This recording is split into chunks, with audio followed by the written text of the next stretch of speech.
Seja muito bem-vindo a mais um episódio do Na Bíblia Pode. É um imenso prazer ter você aqui conosco mais uma vez para juntos estudarmos a Palavra de Deus. Eu quero que você, desde já, deixe a sua Bíblia aí ao seu lado, né, esteja com o coração aberto para que o Espírito Santo possa te ajudar a compreender a Palavra de Deus através do tema que nós iremos estudar. Talvez você tenha assistido o último episódio e viu no finalzinho ali um spoiler, que hoje será o último episódio dessa nossa série sobre gerações. E nós vamos falar sobre a terceira idade, ou a melhor idade, né? Alguns não pensam assim, mas muitos pensam que é a melhor idade. Nós vamos descobrir hoje quais são os desafios, quais são as nuances, os cuidados que nós precisamos ter com as pessoas que já chegaram nesse nível de experiência e, quem sabe, um dia nós teremos o privilégio também de chegar. Eu tenho aqui a meu lado, como de praxe, o meu amigo Antônio Carlos de Santana. Boa noite, Santana. Seja muito bem-vindo. Boa noite, Magno. Como sempre, um prazer participar dessa bênção que tem sido na Bíblia Pode, porque é um podcast assim super atual, os temas que a gente tem tratado aqui, né?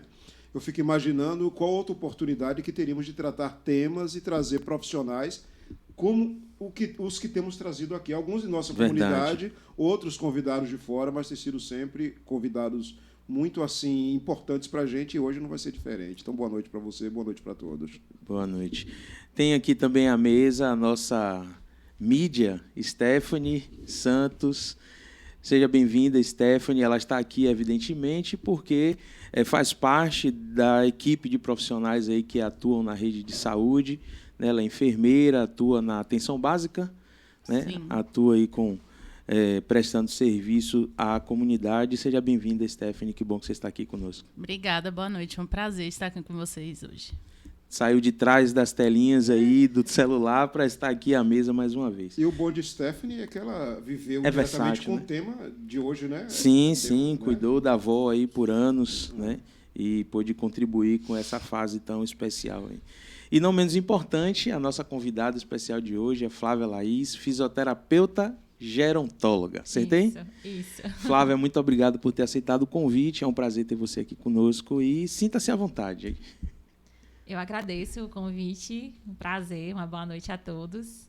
Que Deus abençoe e que possamos, né, contribuir, né, nesse bate-papo. Amém, sobre amém. envelhecimento, que é um assunto que eu sou suspeita em falar. Como de praxe, eu quero pedir que você feche seus olhos e nós vamos falar com Deus. Querido Pai, amado Senhor, nós te agradecemos pelo privilégio que temos de estar aqui reunidos nesta sala, neste podcast, para, acima de tudo, Senhor, estudar a Tua palavra, ouvir a Tua voz. Que o Senhor nos use como instrumentos e que hoje possamos aprender não só questões sociais, questões científicas, mas principalmente as questões espirituais que envolvem o envelhecimento e essa fase de ouro que um dia, quem sabe, todos nós teremos o privilégio de chegar. Que o Senhor nos abençoe nesta tarde, abençoe também aos nossos amigos que estão do outro lado aí da telinha, acompanhando, assistindo e aprendendo junto conosco, que essa mensagem alcance os corações daquele que o Senhor deseja salvar nesta noite. Amém. Te oramos em nome de Jesus. Amém. Amém. Flávia, explica um pouco para a gente o que é que faz um fisioterapeuta gerontólogo. Vamos lá. A fisioterapia, de um modo geral, né, é a ciência que estuda o movimento humano, né, bem como tanto no nível de prevenção, no nível de promoção à saúde, no nível de reabilitação, né, e tratamentos de um modo geral, tudo que diz respeito aos distúrbios que afetem o movimento humano, né, os distúrbios que a gente chama de cinético-funcionais. Sim. Dentro do processo de envelhecimento, existem muitas peculiaridades, né, devido ao próprio processo fisiológico que o corpo, né, vai passando com o passar do tempo. Então, o fisioterapeuta gerontólogo, ele atua, né, dentro da sua área específica, tratando os distúrbios do movimento humano de um modo geral, que também acomete muita pessoa idosa, mas o profissional, né, de fisioterapia que atua em gerontologia, ele precisa ter um olhar ampliado para além da doença. Porque quando a gente fala de envelhecimento, a gente precisa analisar 4 aspectos. Os aspectos clínicos, os aspectos funcionais e os aspectos psicossociais. Tudo isso envolve o envelhecimento. Então, não dá apenas para eu focar na doença. Eu não tenho como focar na doença. Eu preciso olhar esse indivíduo em toda a sua integralidade. E, na verdade, isso não apenas para o fisioterapeuta gerontólogo. Eu acho que o profissional de saúde como um todo, Sim. dos profissionais de saúde, a gente precisa ampliar, né, esse olhar para enxergar o indivíduo como um todo. E na gerontologia, isso é uma coisa bem mais, assim, sensível. Porque não trata o doente, trata a pessoa. Trata a pessoa, exatamente. E essas patologias afetam outras áreas da vida de todos, afetam né? outras áreas. E aí, assim, vai sendo uma bola de neve. Então... Como é que você enxerga os desafios e oportunidades que o envelhecimento traz para a pessoa que está envelhecendo e, consequentemente, para as pessoas que estão acompanhando esse processo, né? A família, direta, vizinhos, amigos, comunidade, etc. Vamos lá. O envelhecimento, ele é marcado muito pelas questões do estereótipo, né? Pelas questões do estereótipo. Então, um dos desafios, né, já respondendo a sua parte inicial da pergunta, um dos desafios é lidar com esse estereótipo de que envelhecimento como sinônimo apenas de perdas, envelhecimento como sinônimo de incapacidades, porque é velho não serve mais. Entra aí já uma questão social do etarismo, que é justamente o preconceito que está associado à idade.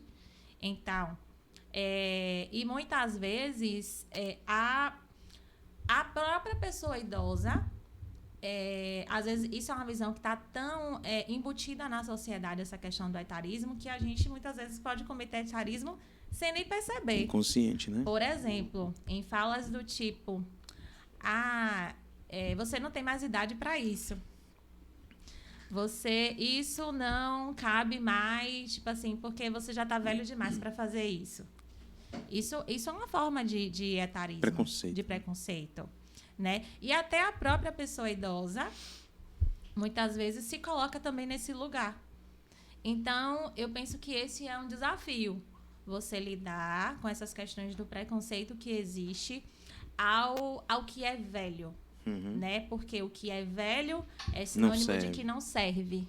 É sinônimo de que já passou, não serve mais, então eu posso deixar de lado porque está velho. Isso avançou muito na pós-modernidade, né? Sim. Onde as pessoas querem tudo muito rápido.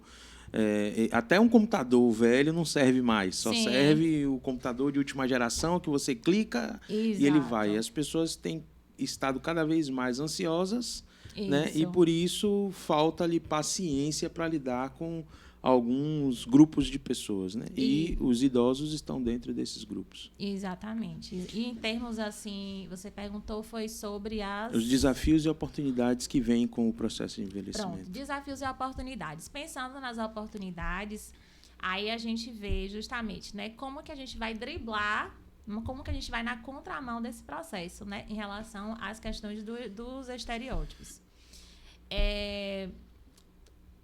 Atualmente, né, a ciência, os estudos sobre envelhecimento, toda a evolução da ciência em termos de tecnologias de investimento em saúde, as pessoas têm vivido mais, né? Antigamente, que décadas atrás a expectativa de vida era de 50 a 60 anos, hoje a gente tem expectativa de vida muito mais alta. Por quê? Porque vive-se mais, existe mais investimento em saúde. Então, tudo que hoje a ciência traz, os estudos trazem, né, as pessoas estudam sobre envelhecimento, como é que eu vou envelhecer bem? Com saúde. Com saúde.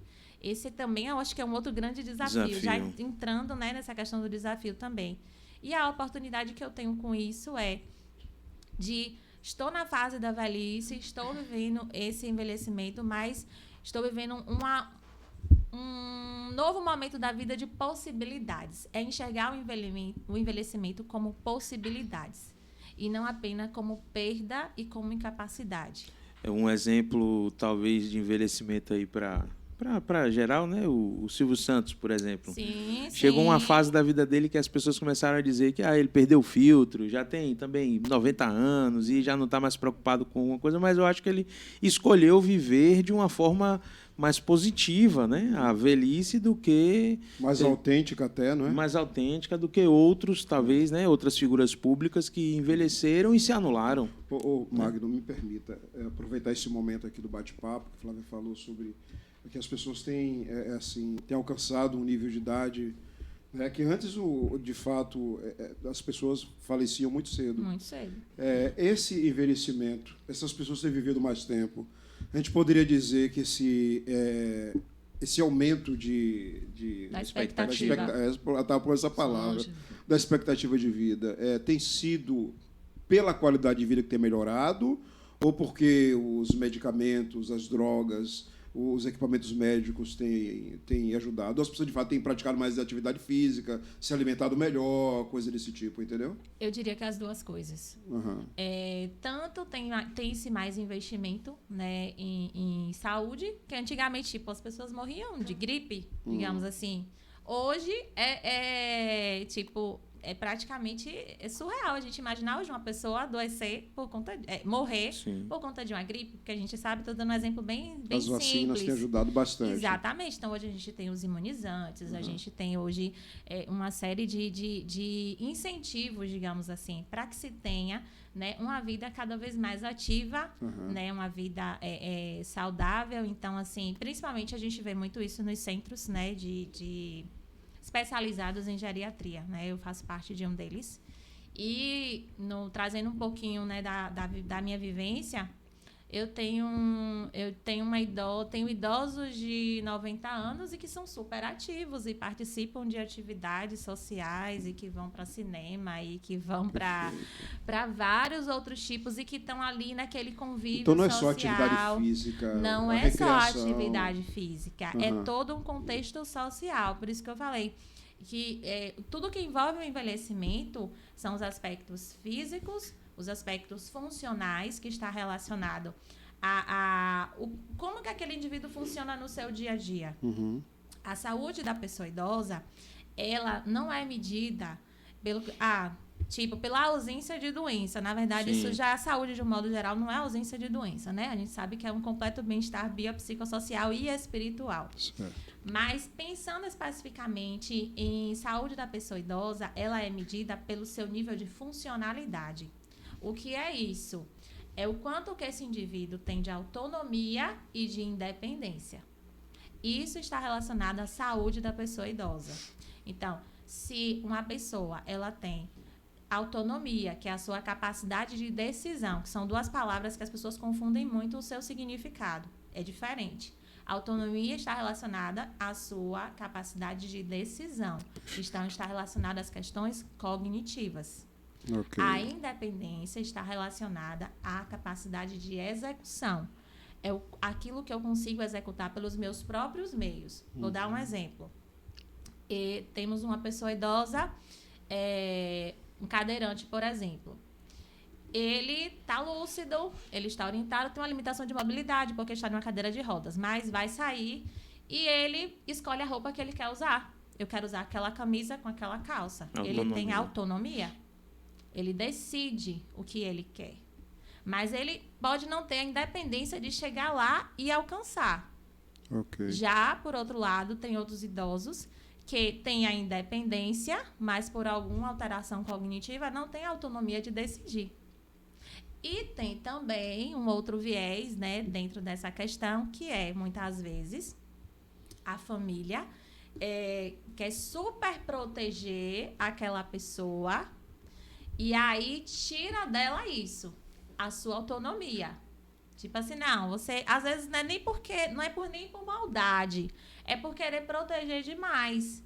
Então, tipo assim, não deixa mais o idoso decidir, não, porque mamãe não tem mais idade para poder decidir isso. Não, então, assim, vai tirando isso desse idoso. Então, se a gente for parar para pensar, eu falei de várias coisas aqui, que tudo isso está associado à saúde da pessoa idosa. Então, a autonomia, a independência não apenas relacionado à questão de ausência de doença. Então, eu posso ter um idoso com hipertensão, com diabetes, com osteoartrose, com doenças cardíacas, mas se ele tem autonomia e independência, eu posso dizer que esse é um idoso saudável. Perfeito. Ele é um idoso funcional. Dentro desse aspecto ainda da saúde, e já que a gente tocou no do ponto sobre autonomia, isso no idoso, para o idoso, essa possibilidade de perda de autonomia, né, ele enxergando ali que o envelhecimento está começando a afetar essa área da vida dele. Isso gera, eu imagino, um certo medo, né? Porque talvez ele pense, estou me aproximando da morte, estou ficando inútil, né? Sou um fardo para minha família, estou vendo meus filhos se mobilizando, brigando para ver quem vai ficar comigo. Como é que a gente lida com essas coisas pensando no bem-estar da pessoa idosa?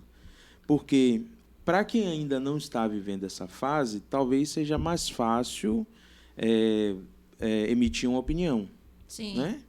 Para quem vê de fora, né? Para quem vê de fora e para quem não está ali sentado na condição da pessoa idosa, Sim. é fácil. Não, são 3 filhos, cada dia... Eu lembro muito bem, por exemplo, um amigo que... Eu acho que ele tem 4 ou são 5 irmãos. Quando a mãe dele era viva, que vinha do interior, a casa dela era a casa dele. Não, eu vou para a sua casa. Eu não sei, mas assim, eu imagino que alguma coisa havia ali, né, na relação com os demais filhos, para ela escolher aquela casa. Né?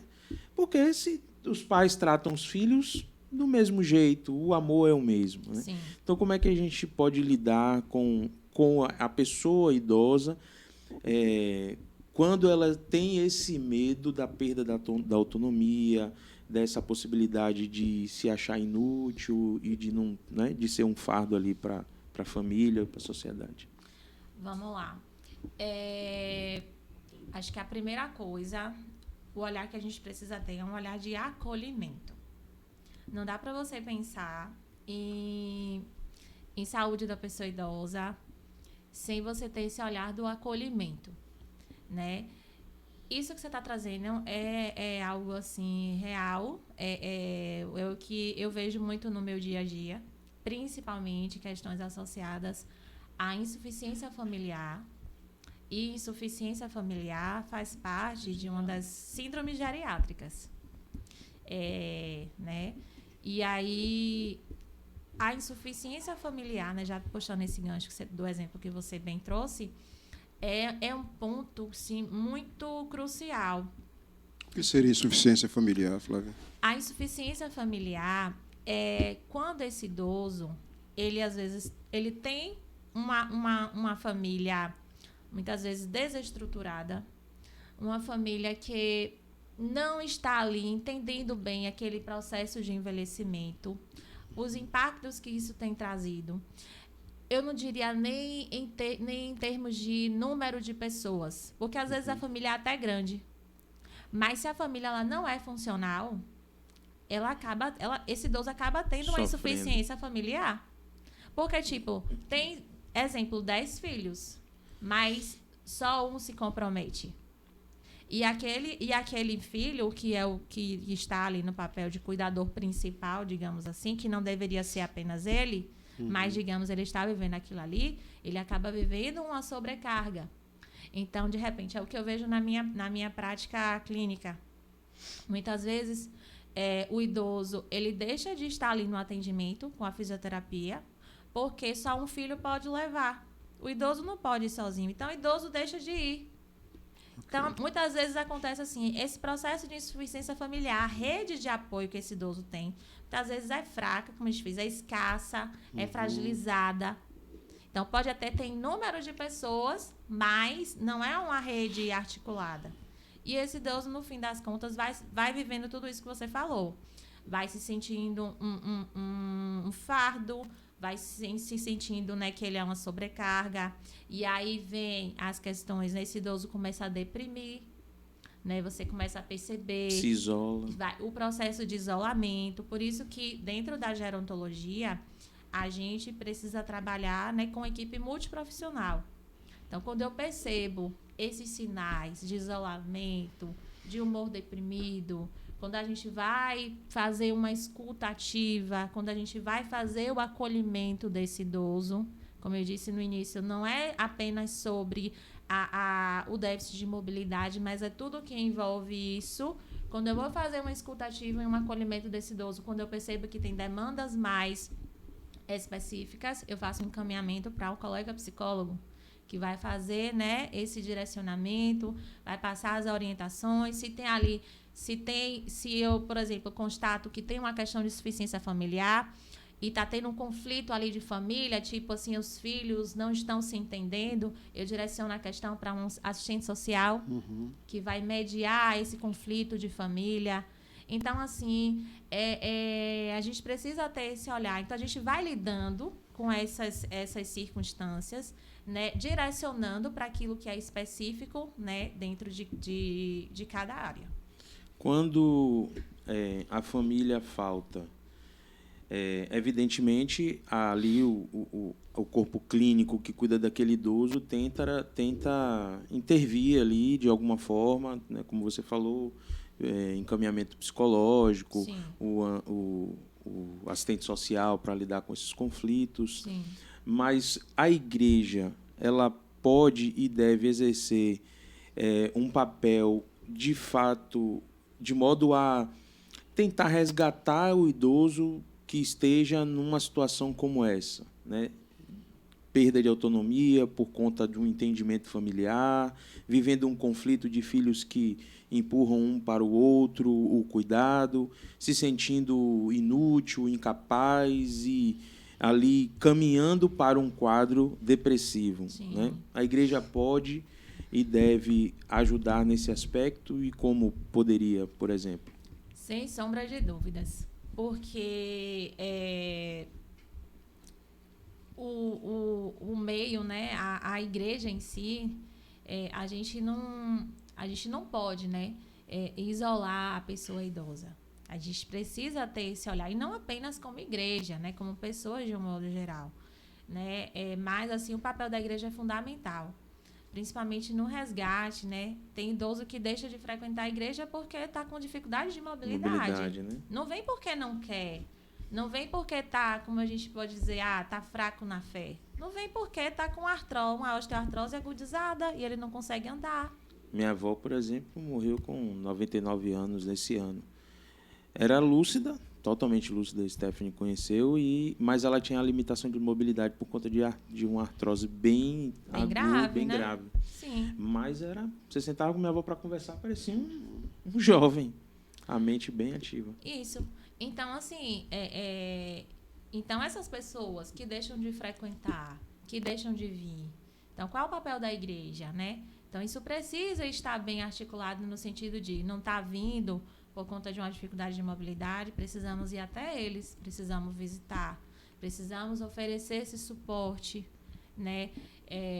Se de repente montar, né, um esquema de alguém que tem carro que possa buscar essa pessoa, fazer um rodízio. Então, são alternativas, né, que podem ser feitas para incluir essas pessoas. No ano de 2003, né, iniciamos o Ministério da Terceira Idade, estamos indo para o segundo ano, finalizando, né, o segundo ano do Ministério da Terceira Idade, e que, assim, para a honra e glória de Deus, nós temos tido, assim, um feedback muito bom dos idosos, né? Eu já vim aqui em 2 oficinas. Eles, né, assim, eles se sentem lembrados, eles se sentem especiais, né? E são, de fato, poxa, tem um dia dedicado a mim. Alguém está se importando comigo, alguém se importa com os idosos, me dá ouvido, alguém, né, me dá ouvido. Então, e aí nas atividades do Ministério da Terceira Idade, a gente procura trabalhar, né, múltiplos temas. Então, já tivemos aqui médicos geriatra, já tivemos psicólogos. Eu, por fazer parte do Ministério também, né, já dei algumas contribuições com algumas oficinas. Então, assim, e eles se envolvem nas oficinas, né, que é um exemplo do que a igreja pode fazer, né? Nós trabalhamos tanto a parte espiritual, né, a parte, né, inicial, com a mensagem bíblica, trabalhamos ali tanto a questão espiritual, até porque o nosso foco é ganhar as pessoas, né, para Cristo. Então, o nosso foco é pregar o evangelho, né? E nós temos muitos visitantes. Nós temos muitos idosos visitantes. Então, assim, e que são assíduos nas oficinas. Temos uma especificamente que ela não falta. Há 2 anos ela frequenta os encontros Que bênção. assiduamente. E sempre assim, terminando um e perguntando quando é o próximo. Então, a gente vê como que eles se motivam. Então, trabalhamos tanto a parte espiritual e depois a gente trabalha dentro das necessidades mesmo. Então, já trabalhamos temas como prevenção de quedas, já trabalhamos, né, os temas de estimulação cognitiva de um modo geral, estimulação de movimentos finos, que vai ficando cada vez mais difícil com o envelhecimento. Então, já tivemos aqui momentos, né, de feira de saúde para fazer aferição de pressão e de glicemia. Então, já trabalhamos muitas coisas ao longo desses 2 anos e temos percebido como que os idosos, eles gostam e se sentem valorizados com ações como essa. Então, a igreja precisa, né, manter isso e ter esse olhar atento às necessidades das pessoas idosas. Até porque é um grupo vulnerabilizado, porque Exatamente. a lei protege, né? A gente vê o Estatuto da Criança, né? Estatuto da Mulher, que é a Lei Maria da Penha, tem o Estatuto do Idoso. Sim. Quando Sim. o legislador vem e cria uma lei, é porque aquele grupo está sendo penalizado de alguma maneira, aí precisa ser protegido. Sim. Aí vem essas leis e outras que protegem o idoso. Os casos de violência são alarmantes. Sim.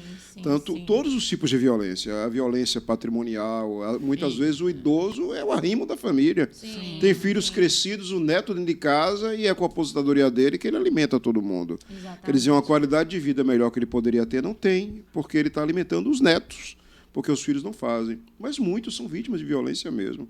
Violência física, violência psicológica.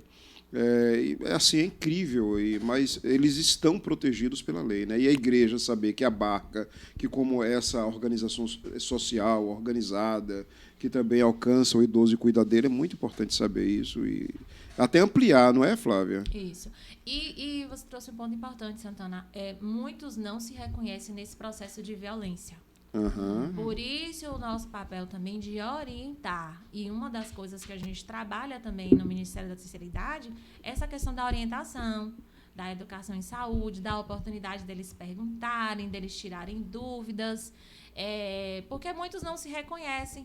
Muitos, por exemplo, não sabem que podem estar passando por um tipo de violência psicológica. Exato. Aquele idoso que é lúcido, orientado, ele tem ali a sua autonomia, mas de repente o filho chega lá e pega o cartão dele e simplesmente toma conta de tudo, sendo que ele é capaz de gerir as suas finanças, então ele acaba sofrendo ali um processo de uma violência financeira, empréstimos que são feitos, e aí quando enfim. É uma realidade bem latente, né? Bem evidente em nossos dias. Né? Eu tenho uma situação lá no escritório, para vocês terem ideia, de uma idosa que a aposentadoria dela é em torno de R$4.000.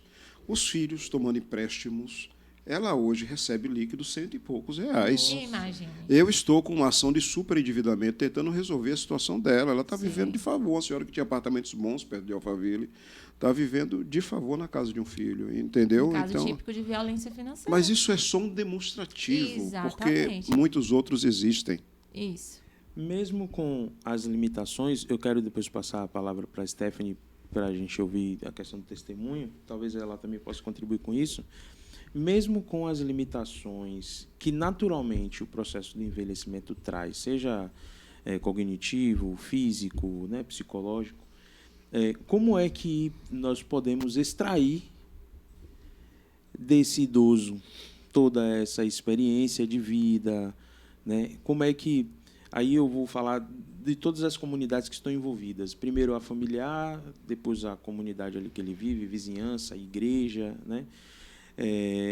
Pode, assim, mesmo com a limitação, como é que ele pode contribuir?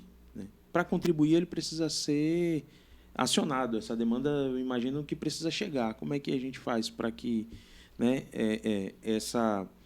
esse fluxo funcione e ele sinta-se útil, sinta-se, né, uma pessoa que está contribuindo, que permanece contribuindo com a sociedade? Primeiro, assim, a partir do momento que você acolhe aquela pessoa, ela se sente à vontade, né? Você vai criando ali um vínculo. E a partir acho que a vinculação é o início. A partir do momento que você cria um vínculo, ela começa a se abrir, você começa a conhecer um pouco mais. E a partir dali você começa a enxergar as potencialidades. Ou ele não pode fazer tal coisa porque demanda uma mobilidade maior, mas ele pode, de repente, sentar e conversar com a pessoa e dar um aconselhamento. Então, assim, é enxergar as potencialidades de cada pessoa idosa, né? Até porque é uma fase da vida que tem muito o que ensinar, né? Sim.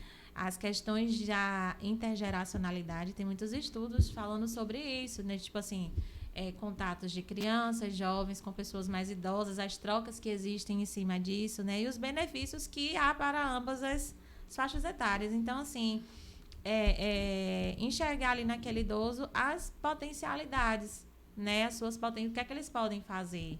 Então, inserir eles, né, nos programas, dar voz, deixar com que eles falem, se coloquem. Se expressem, exatamente. Então, assim, dar voz para poder, a partir disso, a gente perceber, né, as suas potencialidades e trabalhar em cima dessas potencialidades. Stephanie teve aí o privilégio de acompanhar esse processo, né, de envelhecimento. Eu digo privilégio porque muitas pessoas não tiveram, né, e não terão, infelizmente. O Santana também, eu acho, a relação que você tem com seu pai, que está com 92 anos. É 93, 93, mas ele disse, né? que não é tão velho, não, que ele só tem 92. E é bem ativo. Na Bem academia. ativo. Estava na academia esses dias aí. Sim, puxando. Tá melhor que eu. Gente, tá melhor que Até pouco tempo atrás, ele caminhava 6 quilômetros todos os dias. Depois que parou um pouquinho mais, devido a algumas Um limitações. exemplo típico de uma longevidade saudável. Verdade. Eu acho que eu não quero nem chegar nessa idade.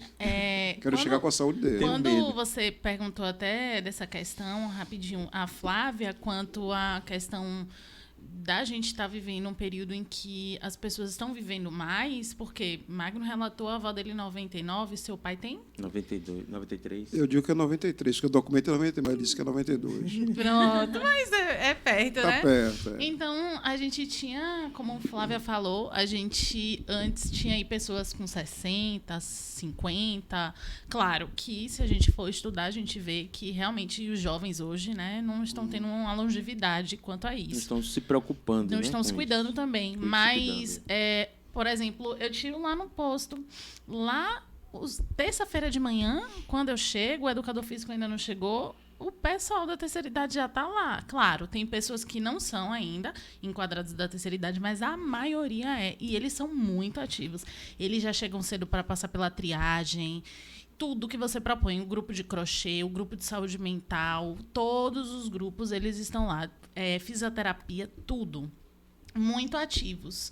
E você vê que eles têm, né, muito mais de 70, mas estão lá e pegam, né, por conta da gente não ter os aparelhos ideais, mas tem o cabinho de vassoura, eles fazem tudo.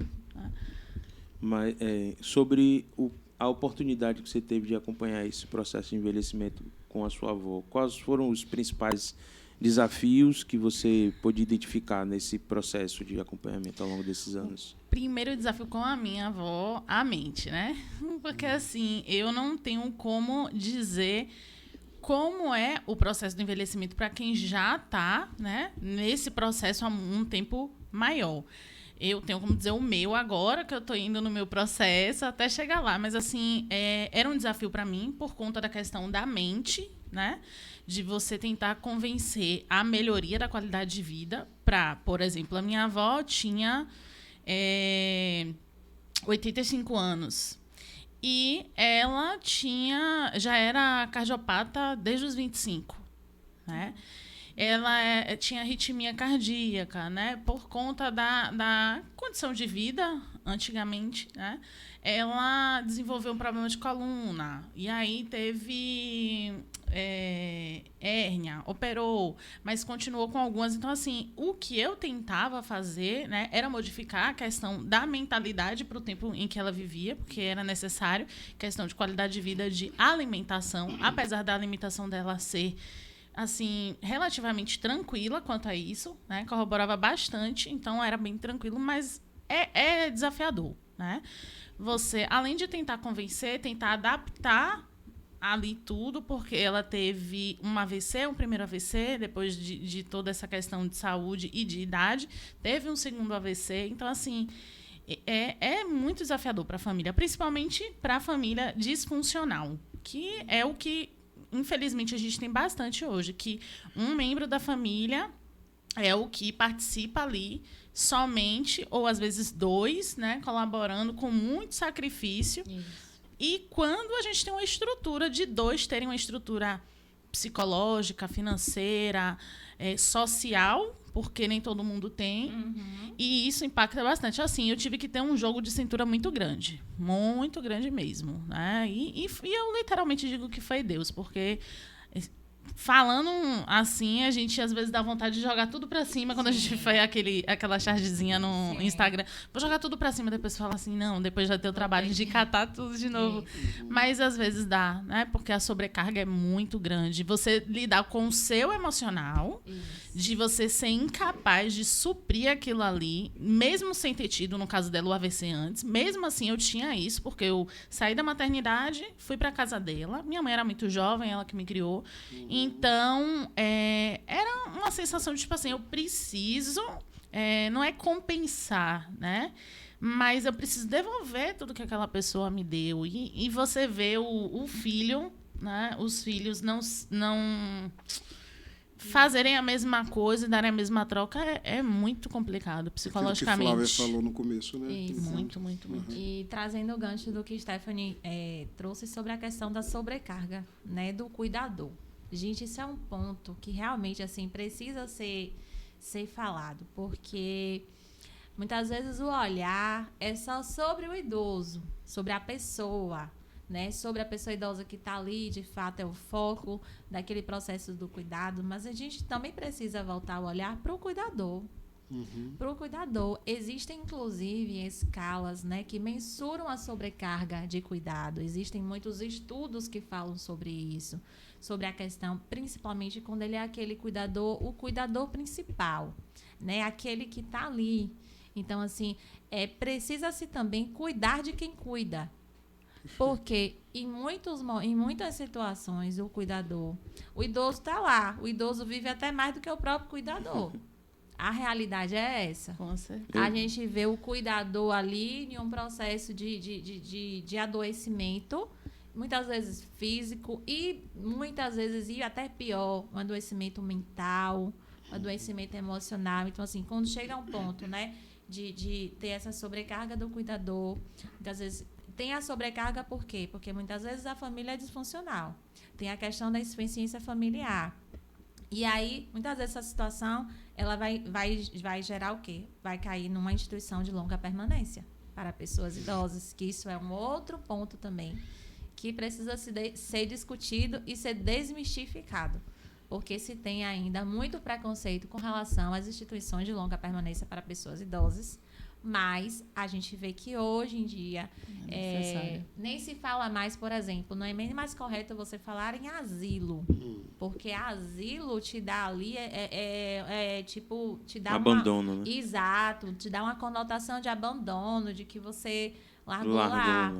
Então, hoje o correto são as instituições, as ILPIs, né? As instituições de longa permanência para pessoas idosas, e que, inclusive, a gente vê que tem muitas instituições sérias, instituições que, de fato, são comprometidas com o cuidado de pessoas idosas, né? E ali com toda uma estrutura, com todo um contexto de cuidado para aquela pessoa idosa mesmo, e que, inclusive, né, eu já tive a oportunidade de passar, né, de atuar em instituição de longa permanência e ouvindo muitas histórias de muitos idosos, né? Muitos, inclusive, optam por conta própria.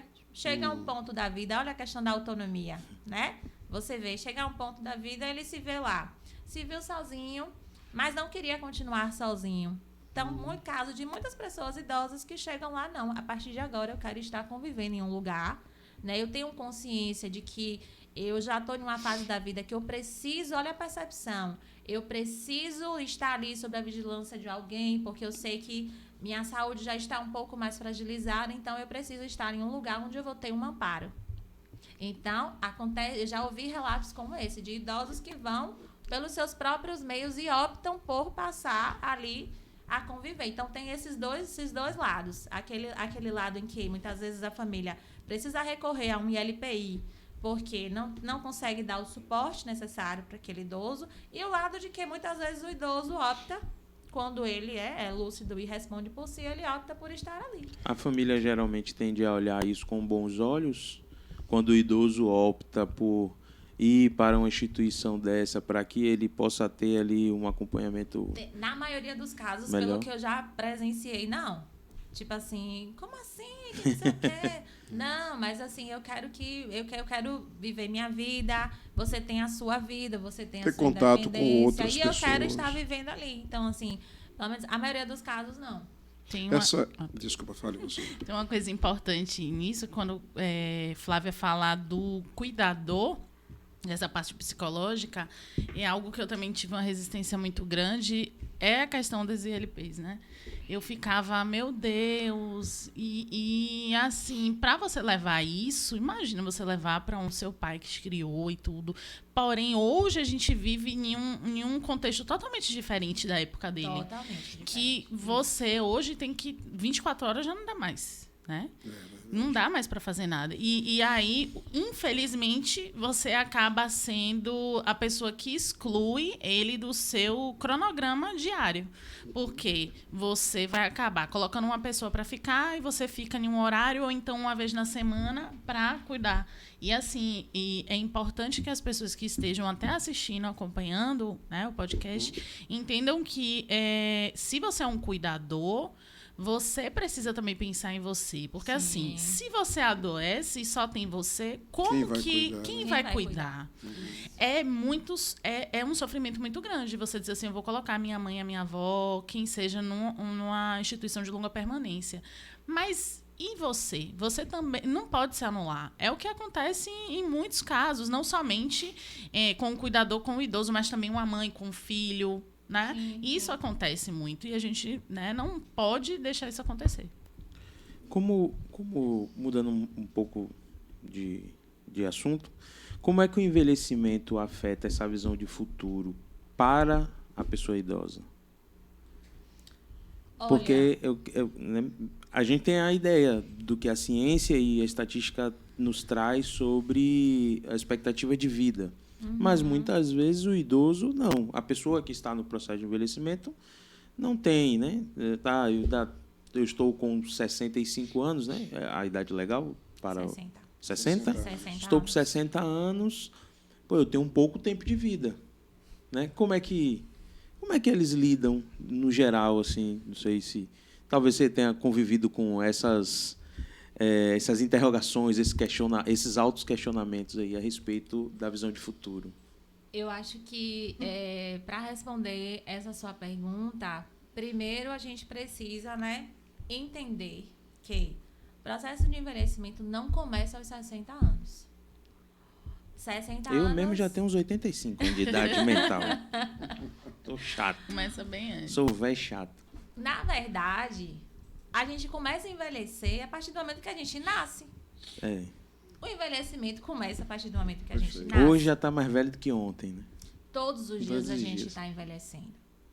Então, a pessoa, ela traz para essa fase da vida, né, aquilo que ela foi construindo a sua vida inteira. Né? A literatura traz isso e a gente vê na prática, né, de fato, que o que a pessoa traz no envelhecimento, tipo, ela carrega aquilo que ela trouxe e no envelhecimento aquilo fica mais potencializado, exatamente. Então, se ela é uma pessoa que a vida inteira ela teve um olhar otimista para as coisas, certamente no envelhecimento, numa situação de aposentadoria, ela certamente vai olhar isso como uma possibilidade. Poxa, estou aposentada, graças a Deus, estou livre agora para viajar, estou livre agora para fazer o que eu quiser, vou criar outras oportunidades, eu vou estudar, vou de repente fazer uma faculdade, está todo mundo criado, todo mundo crescido, vou viver minha vida. Minha mãe se aposentou e continua trabalhando. Não para. Tem esse lado.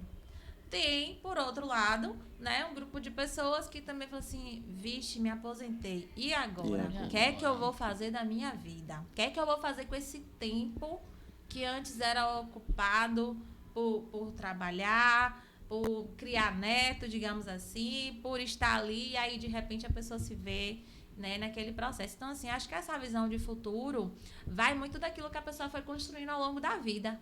Então, né? conselho para quem está assistindo agora aí, né? Exatamente. Então, assim... Crie expectativas. E a nossa vida é uma poupança.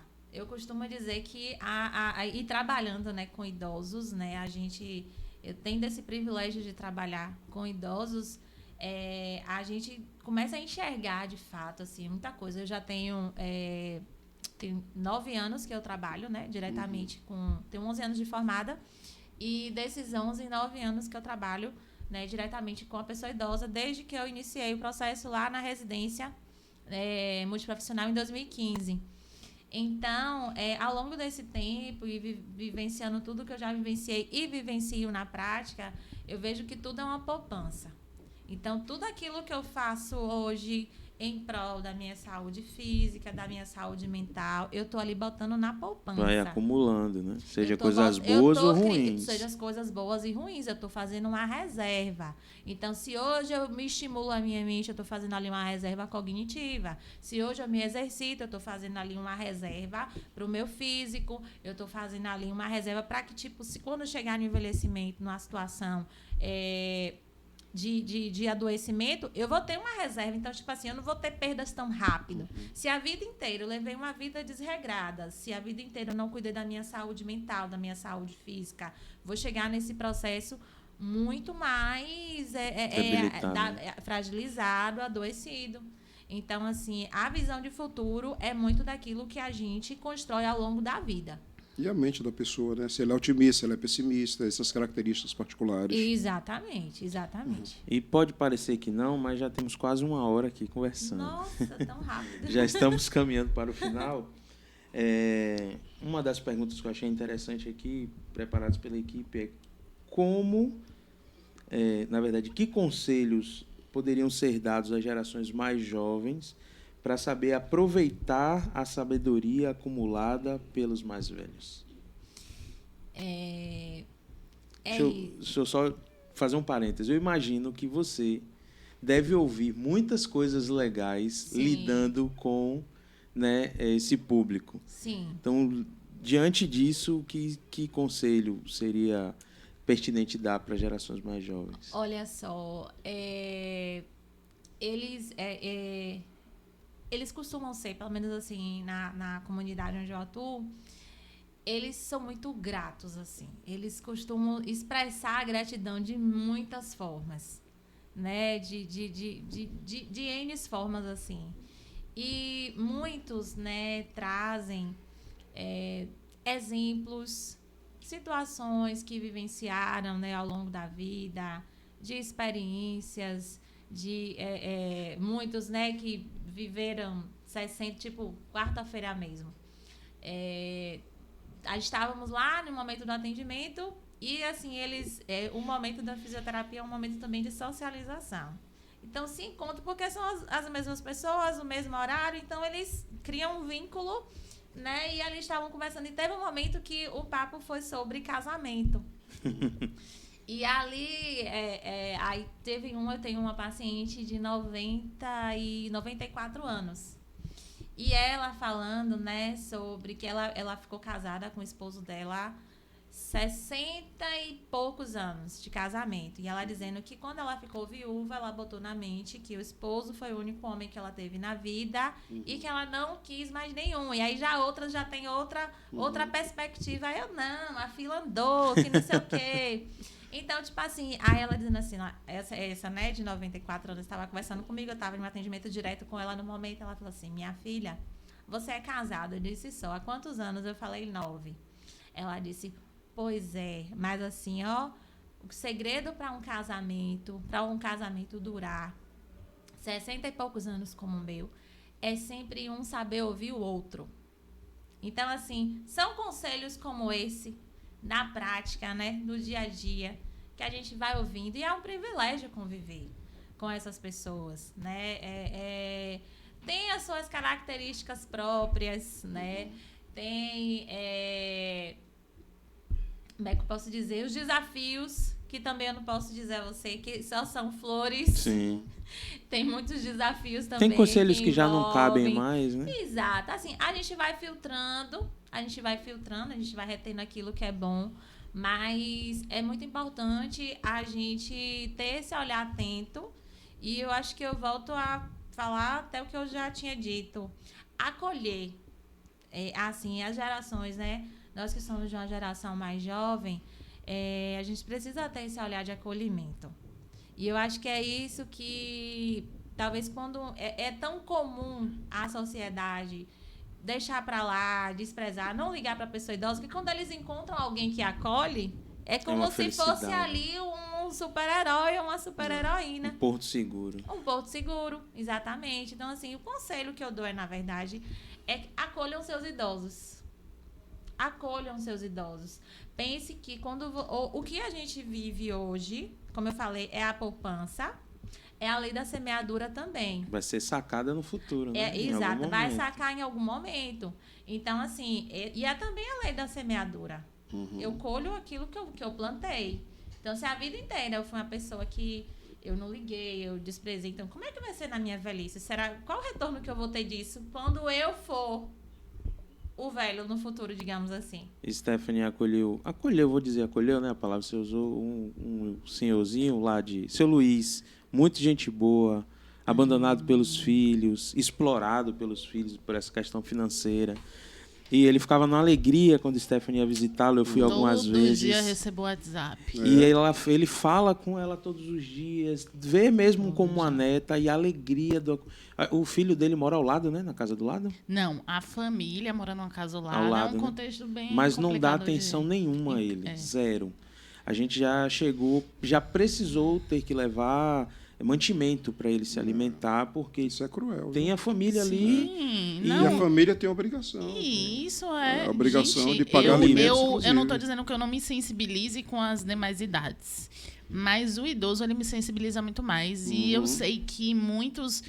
foi um pai ruim, sabe?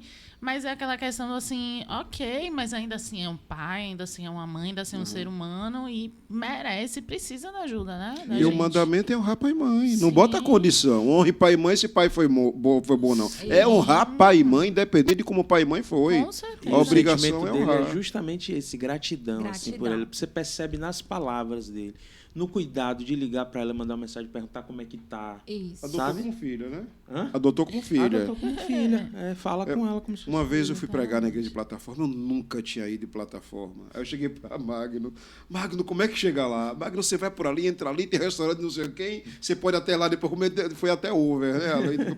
Assim, deu uma orientação enorme. Ou seja, é um privilégio que tem um idoso, não que Magno seja idoso, né?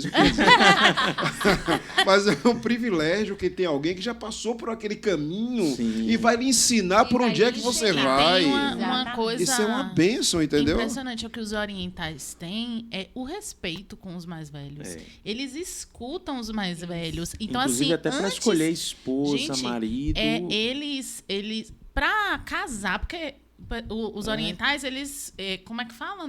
Passa pelo crivo dos avós. Isso, dos avós. E outra, eles moram na mesma casa. Experiência. Porque é o respeito de você ter pai e mãe idosos, Sim. um avô, um bisavô.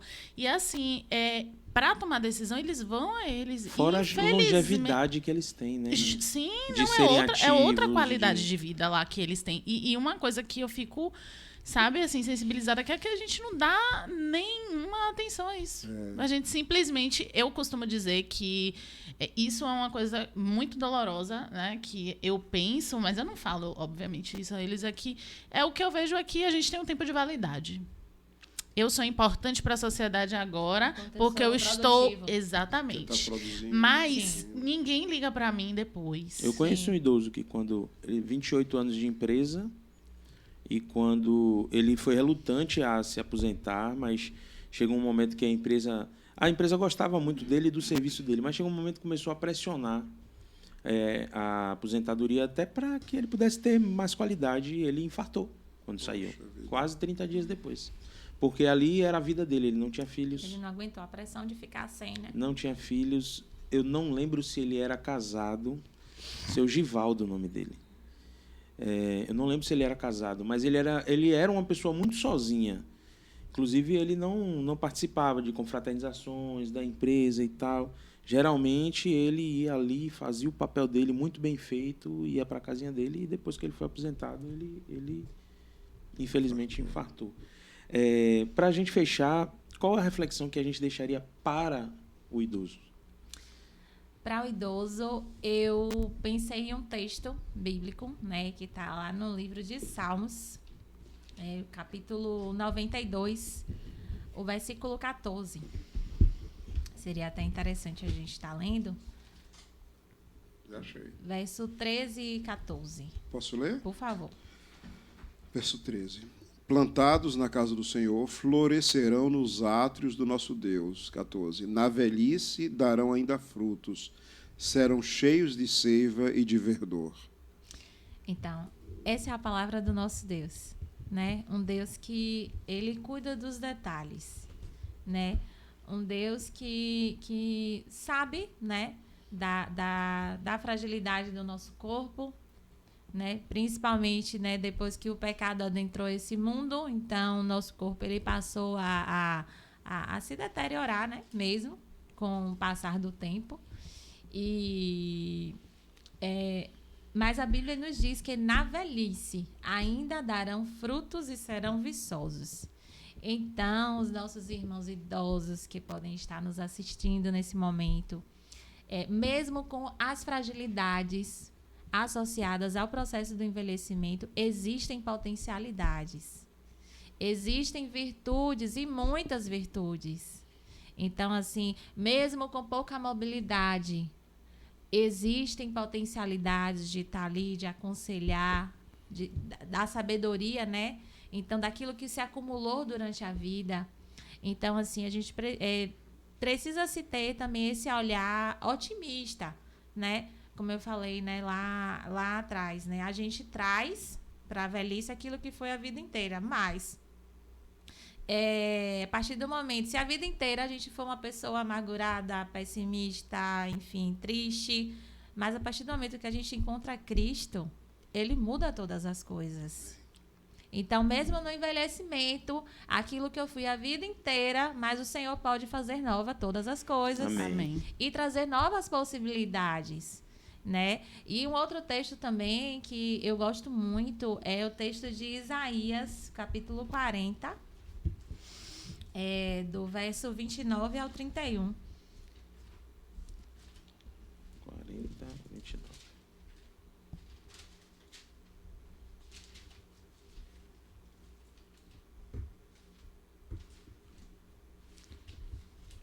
Eu acho que tiraram Isaías de minha Bíblia. Com certeza não. 40. 40, versos 29 a 31. Já achei. Pode ler, por favor. Vou ler, viu? Uhum. Está escrito assim, ó. Faz forte ao cansado e multiplica as forças ao que não tem nenhum vigor. Os jovens se cansam e se fatigam, e os moços de exaustos caem. Mas os que esperam no Senhor renovam suas forças, sobem com asas como águia, correm e não se cansam, caminham e não se fatigam. Então, isso é uma palavra que a gente precisa tomar posse, né? Independente da idade, mas se tratando especificamente, né, dos nossos irmãos idosos, da população idosa, a gente precisa tomar posse de que é o Senhor que renova as nossas forças. Amém. Então, assim, mesmo com aquela dor, com aquela limitação, mas eu tomo posse de que é o Senhor quem renova as minhas forças, que Ele vai me fazer caminhar e não vai me fazer fatigar. Amém. Então, é isso, é acreditar, né, nas potencialidades, ter esse olhar, né, otimista e principalmente crer naquilo que a palavra de Deus diz. E a palavra de Deus diz que na velhice eu vou dar frutos e vou ser uma pessoa viçosa. Então eu tenho que tomar posse disso. Amém. Amém. Você finaliza com uma oração, Flávia? Sim, claro.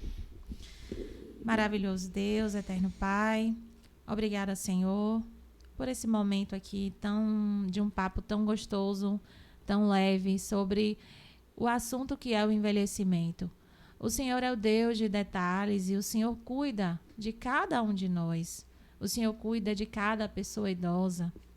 O Senhor é aquele que tem o olhar atento, Senhor, à órfã, à viúva, Senhor, e muitas vezes aquele idoso que pode estar ali vivendo um processo de insuficiência familiar, vivendo, Senhor, um contexto de conflitos, vivendo ali um contexto de depressão, de isolamento social. Senhor, que os teus olhos e a tua misericórdia alcance essas pessoas, Senhor Deus. Que o Senhor dê a providência necessária para que essas pessoas tenham o acolhimento e o cuidado que elas precisam ter. Senhor, que nós também, que a sociedade tenha um olhar sensível às necessidades, Senhor, das pessoas idosas. Que nós, como igreja, Senhor, possamos, Senhor, nos levantar cada vez mais a acolher, Senhor, as necessidades das pessoas idosas, Senhor Deus. Porque, como eu disse, Senhor, a vida é uma poupança, é uma questão da semeadura e está escrito na Tua palavra. Que a gente possa, Senhor, sempre semear, Senhor, cuidados das pessoas, porque certamente em nossa velhice nós vamos colher esse cuidado também. Amém. Então, que o Senhor possa abençoar esse ministério, que tem abençoado muitas vidas, eu tenho certeza disso, que o Senhor possa abençoar essa equipe e que essa mensagem, Senhor, possa chegar aos corações e produzir fruto, segundo a Tua vontade. Te agradeço em nome de Jesus. Amém. Amém. Obrigado, Flávia, pela agradeço. rica contribuição.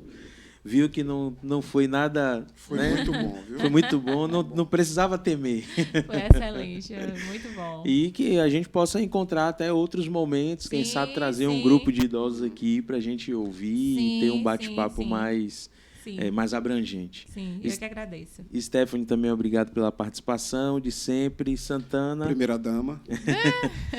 Santana também.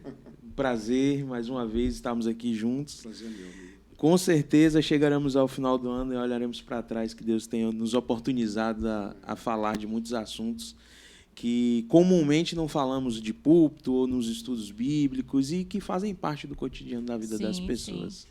E a você que nos assistiu até aqui, que Deus te abençoe. Um prazer estar aqui com você, ter a sua audiência. Compartilhe essa live para que todas as pessoas possam conhecer esse conteúdo. Se você não é inscrito no canal, inscreva-se, ative o sino de notificação e nos acompanhe também através do Instagram, @nabibliapod. E nos vemos no próximo episódio. Encerramos hoje a série sobre as gerações. E no próximo episódio nós teremos um episódio especial aqui para falar sobre o cuidado com a saúde da mulher. Nós iniciaremos aí e falaremos sobre o Outubro Rosa, né? Um mês dedicado à campanha, né, de cuidados de saúde com a mulher. Teremos aqui a psicóloga, esqueci o nome dela, Rosilde Santana. Sim. Teremos também a participação da Stephanie mais uma vez. E que Deus continue conduzindo e que a gente possa aí colher muitos frutos a respeito desses temas que nós estamos tratando aqui. Um abraço, uma excelente semana para você e fique com Deus.